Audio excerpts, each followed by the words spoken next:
Ladies and gentlemen, boys and girls, welcome back to another Sanity stream, the place where you go to gain a little bit of your sanity back in what has become a minefield known as U.S. American politics. I got a spicy show for the Coal Factory today. We're going to be talking specifically about Donald Trump getting the nomination for the Nobel Peace Prize. About time. We're going to be going into the Oscars, hitting another level of wokeness, including not allowing white people to win the Best Picture prize. I kid you not. We're going to be going into a doctored photo by CNN, including Joe Biden, and a racially insensitive topic. And of course, we're going to end this particular episode with a call to action, a call to help get Donald Trump back into office. With that said, let's get straight into the show. First thing we're going to be talking about today is Donald Trump nominated for the Nobel Peace Prize. I kid you not. Finally, we are actually seeing some action on the world stage. Donald Trump being the only president in the last 39 years to start a new armed conflict around the world. Absolutely amazing. Calling out the military-industrial complex for the absolute buffoonery that they truly are. Let's go into the story. President Donald Trump began the week at a 100-1 odd long shot to take home this year's Nobel Peace Prize, but his odds improved dramatically after he was nominated for the award by a right-wing anti-immigration lawmaker in Norway. The Progress Party's Christian Tyberg Gajid, in an interview with Fox News, cited that the peace deal brokered by the U.S. between Israel and UAE as the reason for the nomination. For this merit, I think he has done more trying to create peace between nations than most other Peace Prize nominees. And right here you can see the full breakdown. The World Health Organization being a chance of being the number one, although there was a mass disinformation campaign at the very beginning, saying that the virus was not able to transfer between humans. But let's not talk about that, right? Greta Thunberg, Jacinda Ardern, Black Lives Matter obviously making their eloquent entrance. Moo Jae-in, Donald Trump at 20-1, as well as Bill Gates, Julian Assange in there with Vladimir Putin, and you get the point. What I want to say here is it's become pretty clear that Donald Trump is not like most presidents. He's not a warmonger. You notice that when he did have John Bolton within his area of influence, he was, dropping warheads on foreheads, dropping bombs in Syria. And the moment they got John Bolton out, he was no longer doing that, and he was trying to create peace in the Middle East. The fact that Israel and the United Arab Emirates, both countries I've been to myself, both countries actually stating it on the world stage is very big. I saw a lot of people downplaying this and kind of poo-pooing it, saying it wasn't a big deal. But countries actively stating this, actively saying that they want peace, actively saying that they want a non-aggression principle between nations is truly, it's amazing. And I mean, if this wasn't Donald Trump doing this, you could just see it would be ranting and raving from the mainstream media news outlets saying, "Oh, what a great job they are doing." But of course, because it's Donald Trump, they do not care. Ultimately, they are about power, but we all know that at this point. Of course, someone like Barack Obama winning the Nobel Peace Prize back in, I believe, 2009 for basically simply being black. He dropped more warheads on foreheads than any other president. That's also including George Bush, and helped to kill more black and brown people than any president in the entire U.S. history. That's also including slavery, so keep that in mind. Absolutely incredible. The man dropped so many bombs, it's absolutely insane.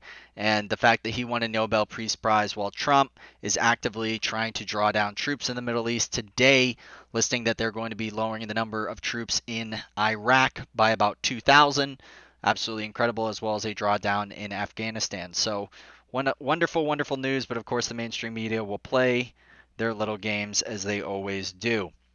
With that said, we're going to go into the Oscars, the Academy, simply not getting woke enough. Ladies and gentlemen, we know for a fact that Hollywood is far left. I mean, if you are simply just right of Mao, you're basically Hitler, right? And they simply just they haven't hit the catalyst. They haven't hit their threshold for wokeness. Now, one thing a lot of you might not know is that the Oscars, you're actually required to purchase, basically pay in order to be nominated. So it's never really a best picture. Oftentimes producers have to pay money in order to actually be seen as a potential winner of those particular awards. There's been a lot of gaslighting about how the Academy actually picks the winners and losers. But again, Woke Nation hasn't hit their peak. So let's see exactly what they have planned. Now, this is for the 96th Oscar. By the year 2024, a film must meet two of the four requirements of the following standards to be deemed eligible. Get this: on-screen representation, themes, and narratives. So, a lead or significant supporting actor must be either Asian, Hispanic, Black, Native American, Middle Eastern, Native Hawaiian, or other underrepresented race. But that's not it. You must also have at least 30% of all actors in secondary and minor roles from at least two of the following underrepresented groups: women, racial or ethnic group, LGBTQ+, people with cognitive or physical disabilities or who are deaf or hard of hearing, and of course, finish it all off, the main storyline, subject matter, the main storyline, theme, or narrative of the film is centered on an underrepresented group, aka women, racial or ethnic group, LGBTQ, and people with cognitive, physical disabilities or who are deaf or hard of hearing. Ladies and gentlemen, we know this is ridiculous. I mean, this is just more anti-white propaganda. Why can't they just pick the picture that's the best picture? We all know that if all things are equal, it should simply be the best picture is the best picture. Why must they constantly be pushing these far left ideologies? And they think that they are helping. They think that by doing this that they are actually helping. But one thing that really hurts this particular cause is that when the 96 Oscars actually begin and the contestants start to come out, people are going to kind of have that in the back of their mind that, they didn't actually deserve it. They only got it because of the color of their skin. And that really is a big problem. Because when you start to incentivize this and you actually state that the only way you can win is by having people of color in your movies, what you're actually saying is that those movies needed those requirements in order to actually win.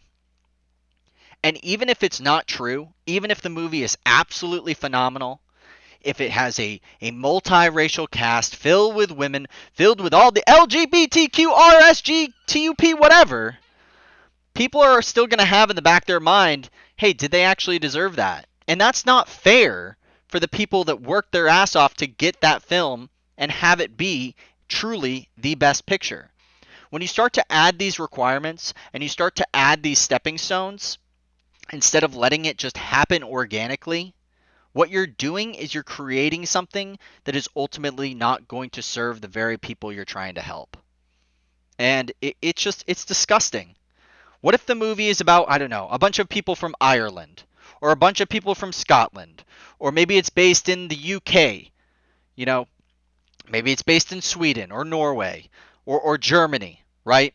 And it's centered all around white people because, let's say in that particular movie at that time, there were only white people in that country. Black people didn't exist in those countries. You think about the medieval times or the Dark Ages. All the Caucasians are in Europe. That's not to say that there weren't black people that came or brown people that came. What if you had a caveman movie that happened to do really well? So you're telling me that a movie that has all white people and is just a most dramatic and compelling story, but because it didn't have a black person as a supporting actor or have a woman, within the cast, that movie is not going to be chosen.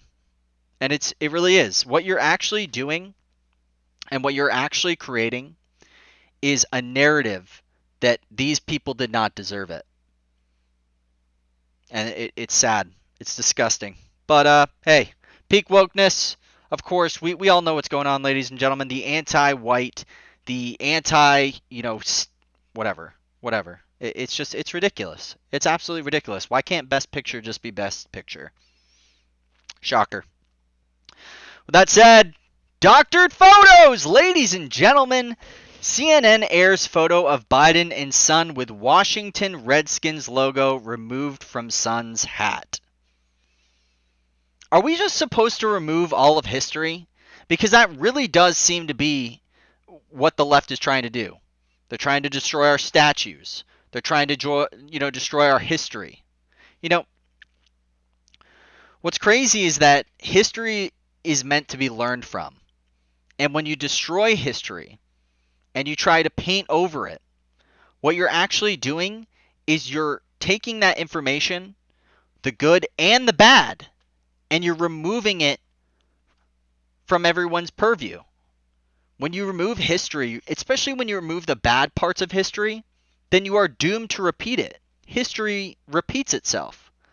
And when you aren't learning from history, and you aren't learning about the atrocities, you aren't learning about slavery, you aren't learning about all the bad things that happened in America, as well as the good things, when you simply just whitewash over all of that, what you're saying is that our history doesn't matter. Whether it's good or bad, it doesn't matter. I mean, first they said, look. It's just going to be the South, okay? We're just going to go after the Confederates. We're not going to be going after George Washington. We're not going to be going after Lincoln. We're not going to be going after Franklin. We're not going to be going after the Catholic Church or the Protestant Church. Well, no, that's just absurd. And then the goalpost, it just goes farther and farther and farther. They start with the Confederacy, and then they're simply going to work their way until they've destroyed everything that the United States has created. That's not to say that our history is amazing in every which way. We've been trailblazers. The American people and, this nation, we fought 2 world wars. We saved the world from fascism and communism. This nation is a great nation, and just like all nations, it's flawed. But that doesn't mean that because we have some cuts and bruises, that because America has done some messed up stuff, that we should remove all of our history. Think about every single country that tries to remove its history, that tries to remove people and their legacy and our heroes. It's the communists burning the books. It's the Germans burning the books. Or the Nazis. The Italian Nazis. What happened in Japan? Destroying everything in China. Guys, when you remove the history of a nation and people have nothing to hold themselves to that earth and to that land, those people will then be very easily manipulated. This anti-American sentiment must end. It is absolutely disgusting. The fact that they did this. I mean, look at this. Taking the Washington Redskins off of a hat? You're just going to whitewash all of history? It's insanity. Insanity. It truly is insanity. Last call, boys. Ladies and gentlemen, a call to action for those of you who are interested in supporting Trump. Now, obviously, if you gotten to the end of this video, I'm assuring myself that you are. Donald Trump tweeted this. It's called Army for Trump. Now, this is a website where you can enlist and help Donald Trump become reelected. Become a digital activist. You don't even have to leave your home. Make calls on Trump Talk. Knock on doors. Register voters. Host a MAGA meetup. Become a bundler.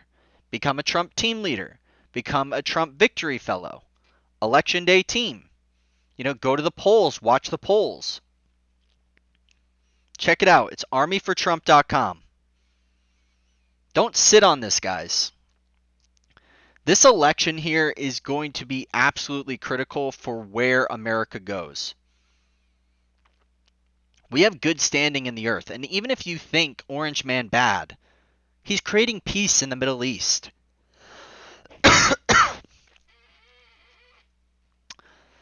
Lowest unemployment. surging stock market, your 401k flying up, more freedom, your ability to protect you, yourself, and your family, the right to bear arms, the right to speak freely. The left has gone too far. Way too far. If you simply have an opinion, they attack you. If you do not fall in complete and 100% lockstep with their ideology, you will be attacked. And not just in words. They will physically assault you. They will attack you for supporting the president. Is this the country we want to live in? It's absurd. But you know that. Sorry, got a cough at the end here. Ladies and gentlemen, go to the polls. Check out armyfortrump.com. If you enjoyed this video, please make sure to like, subscribe, and or comment. My name is Lucius Cole of the Sanity Stream. I hope I let you gain some of your sanity back in what has become a minefield known as U.S. American politics. The media lies. Freedom dies when we do nothing, ladies and gentlemen. Let's make sure Trump gets into office again. See you in the next one. Love ya. Peace.